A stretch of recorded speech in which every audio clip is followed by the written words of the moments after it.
Hello લવરિયા, welcome to Shweta Jain official નામની YouTube ચેનલમાં હું તમારા બધાનું હાર્દિક સ્વાગત કરું છું. કેમ છો મારા પ્યારા લવરિયાઓ? ચેનલને સબસ્ક્રાઇબ કરી નાખો. આજના સરસ મજાના ડબલ મિનિંગ જોક્સમાં તમારું સ્વાગત કરું છું. પહેલી વાર જોક્સ સાંભળો છો તો ચેનલ સબસ્ક્રાઇબ કરો. ગણિતના ટીચરોએ છોકરીઓને એક સવાલ પૂછ્યો કે 1 માં 2 નાખીએ તો શું થાય? છોકરીઓ અવળી હતી, રાત્રે કંઈક મોબાઈલમાં જોતી હતી. કે મેડમ 1 માં 2 નાખી અમારી તો ફાટી જ રે, અમારામાં તેવડ નથી, એટલે આ દાખલા કેન્સલ કરો. ટીચર કે 1 માં 2 નાખીને તો 3 થાય. નીકળો ક્લાસની બહાર. સલમાન ખાન રોજ ટીવીની એડવર્ટાઇઝમાં એમ બોલે, ચલો આજ કુછ તૂફાની કરતે હે. સલમાન ખાનને કયો એકવાર બાયડી લઈ આવી એટલે ઘરમાં જ રોજ તૂફાન થશે. આજ કુછ તૂફાની કરતે હે. આ વાંઢવને ખબર નથી તૂફાન એટલે હું. ઘરમાં લઈ આવો વાવાઝોડું. ચક્કાએ પક્કાને કીધું કે આજે મેં મારી જાનુડી જોડે ફર્સ્ટ ટાઈમ ઓયોમાં કર્યું હો, બહુ મજા આવી ગઈ. પક્કાએ કીધું ચક્કાને, પાર્ટી તો દે, પહેલી વાર કર્યું તો કે ના એલા, મારી કેળ બહુ દુખે છે અને વાહે બહુ દુખે છે, આજે પાર્ટી કેન્સલ. એમ કઈ ચક્કો પક્કાને પાર્ટી થોડો દે, સી વાતે કેન્સલ. એકવાર ઘરવાળીએ ઘરવાળાને કીધું, ઉઠો હવે 8 વાગ્યા, આમ જોવો સૂર્યદેવ આવી ગયા માથા ઉપર. ઘરવાળો કે મારી આંખ નથી ખુલતી, એવું કઈક બોલ એટલે તરત બોલ. ઘરવાળી કે ગઈકાલ રાત્રે 2 વાગ્યા સુધી જે છોકરીની આઈડી યાર વાત કરતા હતા ને એ મારી જ ફેક આઈડી છે. તરત ઘરવાળો આમ કરીને ઉઠી ગયો, એની નીંદ હરામ થઈ ગઈ. એ કે ધાટ તારી, તું નીકળી, મને તેમ કે કોઈ કુંવારી છોકરી હશે. પછી હું ઉઠતાની હારે ઘરવાળીએ મારીને ધોઈ નાખ્યો. એટલે આમાં ધ્યાન રાખવું, ફેક આઈડિયું તો મારી ઘરવાળી જ ઘરે નવરીની બનાવે છે. રમલાએ ભાવલાને કીધું, તને આપણા કોલેજની ઓલી કાજલી યાદ છે? એટલે એ કે હા, એને 4 બોયફ્રેન્ડ હતા. ઈ તો તરત રમલો કે એના જ લગ્ન મારી યારે જ થયા છો, જેમ તેમ બોલમાં. તો કે એલા, એ તો કોલેજમાં 4 બોયફ્રેન્ડ હતા એટલે કહું છું. અલા મારા કલેજા, મારા વાંઢા મિત્ર, કુમાર બનવા કરતા તું ક્યાંક જઈને બાવા સાધુ બની જા, ત્યાં તને માનપાન મળશે. બાકી કુમારને કોઈ લગ્ન પછી માનપાન નથી આપતું. હું કેવું કલેજા?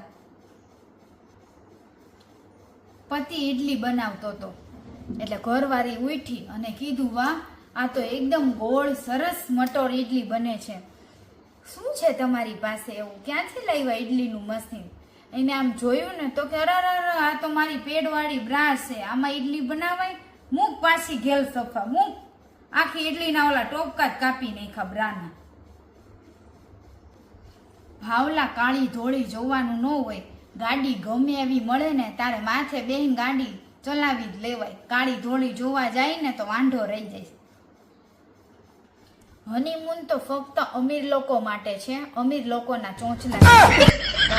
આપણે તો ખાલી એવું જ વિચારવાનું કે પાયલ, ઝાંઝરીનો, પલંગનો ખટખટ અવાજ બારે આવી ન જાય, નહીં તો વાંધો આવી જાય.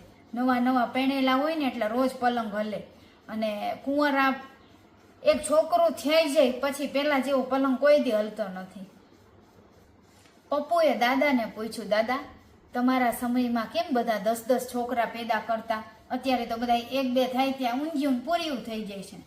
દાદા કે અમારા જમાનામાં રાત્રે 8-9 વાગે વહેલા સૂઈ જવાનું હતું અને સૂતા ઇન્સ્ટાગ્રામ, ફેસબુક, વોટ્સઅપમાં ઘોકા નહોતા મારતા. ફોન તો હતા જ નહીં, એટલે સમજાઈ ગયું ને. ભાવલાએ એના દીકરાને કીધું, સૂઈ જા પપ્પુ બેટા, હમણાં ભૂત આવશે, તને પકડી જશે. તરત પપ્પુએ એના બાપા ભાવલાને કીધું, તમારે તો બસ કરવાની જ ઉતાવળ હોય. પછી દીકરાની ભલે ને ગાંઠ ફાટે ચારે કોરથી, હું બીતો હું. છોકરાએ ટપાટપ કરતી વખતે છોકરીને કીધું કે આપણે લગ્ન કરી લઈ તો કેવું રહેશે? બપોરિયું થશે, રાતિયું થશે, ગમે ત્યાં થશે. છોકરી કે મજૂર છો ને, આ બિલ્ડિંગનો તું મજૂર છો, મજૂરી કર, માલિક બનવાની કોશિશ ન કર. લગ્ન તો હું ત્યાં જ કરીશ જ્યાં મારા મા બાપ કે ત્યાં. હા, આ તો ખાલી just fun, enjoyment, time pass. ભાવલાએ મજૂરની છોકરીને પ્રપોઝ કર્યું તો એને ના પાડી દીધી. ઈ કે હું છે ને મજૂરની દીકરી છું, મજબૂર નથી કે તારા જેવા ટપોરિયારે લગ્ન કરું, થઈ જા ઘર ભેગો. એકવાર ટીચરે કીધું ભાવલાને કે એવી કઈ વસ્તુ છે જે દુનિયામાં સૌથી વધારે વપરાતી હોય. ભાવલો કે મારી ઘરવાળી બહુ વપરાય છે. ભાવલાએ રમલાને પૂછ્યું એવી કઈ વસ્તુ છે જે તૂટે ને તો અવાજ ન આવે. ભૂરાએ કીધું એક તો માણસનું દિલ તૂટે તો અવાજ ન આવે અને એક છોકરીઓની પાણીની બોટલનું સીલ. છોકરીઓ ગમે એટલું ઇંગ્લિશ બોલતી હોય પણ અંદર જઈને આ ઉજ અવાજ નીકળે. ઠંડુ પાણી અંદર પેટમાં જાય ને તો એમ જ કે ઓ ઠંડુ છે આ તે, બીજું કઈ ન બોલે. ભાવલાએ કીધું મને બે લોકો ઉપર બહુ જ હસવું આવે. એક તો દાઢી ન આવતી હોય ને તોય દાઢી રાખે, અને એવી છોકરીઓ જેને બોબલા હોય નહીં તોય બ્રા પહેરે હાચી ને ખોટી. આ બે લોકો ઉપર અમારા ભાવલાને બહુ હસવું આવે હો. હા, એક ઘરવાળી છાપું વાંચતી હતી. છાપામાં એક એવો કેસ આવ્યો કે એક બેને પોતાના ઘરવાળાને વેચી દીધો અને સાયકલ લઈ આવી. ઘરવાળો બોલ્યો તું આવું ન કરતી હો. ઘરવાળી બોલી હું કઈ ગાંડી છું તો તમને વેચીને સાયકલ લઈ આવું? તમને વેચું ને તો એક્ટિવા તો લવો જ હો. હા. ટકલાએ ટીચરને કીધું કે મેડમ છોકરું કેવી રીતે થાય છે? મેડમે કીધું ટકલા ભાવલાને કે જ્યારે તારા લગ્ન થઈ જશે ને ત્યારે રાત્રે તારા ઘરે પરી આવશે. એ પરી આવીને ઉડીને તારા ઘરે નાનું બાવ મૂકી જશે. તો ટકલો ભાવલો જાણતો તો બધુંય, શાણો થતો તો. ઈ કે તો ઓલી ટપાટપની સિસ્ટમ બંધ થઈ ગઈ કે હું ટીચર કે બધી ખબર છે, તું કામ પૂછસ તું અહીંયા ડોફા? નીકળ ક્લાસની બહાર. વાંકો વળીને ઊભો રે. વાહે ખોટી માયરી. ભાવલાને પહેલી વાર ચડ્ડીની દુકાનમાં નોકરી લાગી. પહેલે દિવસે કાજલી આવી લેવા. ઈ કે ચડ્ડી બતાવો ભાઈ. ભાવલો કે આજે મેં પહેરી નથી, કાલે આવો એટલે બતાવીશ.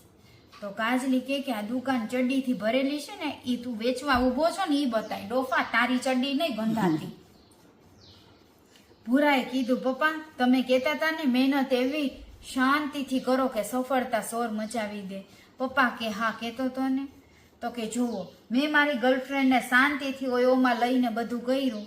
હવે એ પ્રેગ્નેન્ટ છે, 9 મહિના પછી સફળતા શોર મચાવશે ઊવા કરીને. એના બાપ કે મારું મોઢું કાળું કર્યું, કાળા કલુટા હારા નાગા. ભૂરીએ જીગાને ફોન કરીને કીધું જાનુ આજે ઘરે કોઈ નથી, આવને આજે આપણે ટપાટપ કરી. જીગો કે પણ હું તો હમણાં જ આવ્યો, તાતે કોને ફોન લગાવ્યો? તો કે સોરી હું હવે રાહુલને કરતી હતી, તને લાગી ગયો. જીગાએ આવ્યો ઘરે બીજી વાર અને ખૂબ મારી અને કીધું આટલા રે ચાલુ છો? તારા મા બાપ બારે જાય એટલે અહીંથી આ ધંધા કરસ? આઠથી બ્રેકઅપ. પત્નીએ કીધું આજે મારી સાથે દોરીથી બાંધીને જે કરવું હોય ને કરો, પણ આજે કંઈક દોરી બાંધીને કરો. પતિએ એને દોરીથી બાંધી અને હામે એની કામવાળી લઈ આવ્યો અને કામવાળીએ કર્યું. સુહાગરાતને દિવસે ઘરવાળો અમિત્યો એની બાયડીને કે કાલ સવારથી ઉઠીને બધી રસોઈ કરજે, કામ કરજે, બધા યાર અળી મળીને રહેજે, બધાયનું દિલ જીતજે. એની ઘરવાળી કે આપણે હવે સુહાગરાત મનાવી છે કે સત્સંગ કરવા છે? તો હું બેહી જાઉં મંજીરા લઈ. ઓલો કે ના. ઓલી કે ભાઈ ગામ દિલ જીતવા વાળા. પર પત્નીએ કીધું તમે આજે ન નાખતા હો, કાલે તમે નાખીને સુઈ ગયા હતા ને તો મને આખી રાત બહુ દુખ્યું, પછી સવાર થાય ને ત્યાં મેં ધોઈ નાખ્યું. ઘરવાળો કે એલી હું કેસ? તો કે અરે આંખમાં નાખવાનું ટીપું કહું છું, ઈ નો નાખતા બહુ દુખે છે.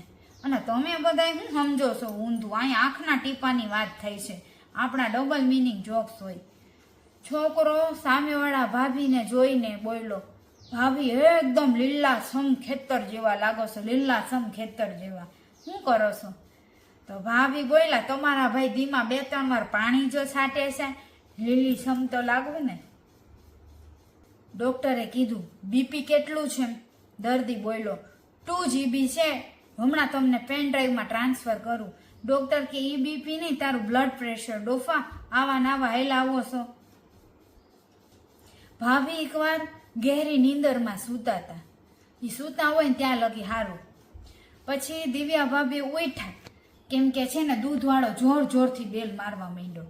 એટલે ભાભીએ દરવાજો ખોલ્યો, પિંક કલરની નાઇટી પહેરી હતી, દૂધવાળો આમ જોઈ ગયો. પછી ભાભી કે હાઉ ડેર યુ, આવી રીતે હોય જોશથી તું દરવાજા ખખડાવ, તારા કરતા તો ઓલો છાપા વાળો હારો, વગર કાંઈ દઈ આમ નીચેથી નાખીને વયો જાય ને કઈ ખબર ન પડે. તો દૂધવાળો કે હે ભાભી કાલ હું એવું કરીશ, આમ થેલી બાંધીને નાખતો જઈશ. પણ ભાભી પાછા હોઈ ગયા ને કીધું આવો ને આવો. તો લવરિયા, તમને આ જોક્સ આવા કેવા લાગ્યા? ચેનલને લાઈક, શેર અને સબસ્ક્રાઇબ કરો. રાધે રાધે, જય જિનેન્દ્ર, જય શ્રી કૃષ્ણ. હું આવીશ રાત્રે લાઈવ, મને 1-2 દિનનો ટાઈમ આપો. સબસ્ક્રાઇબ કરો. Bye bye, take care.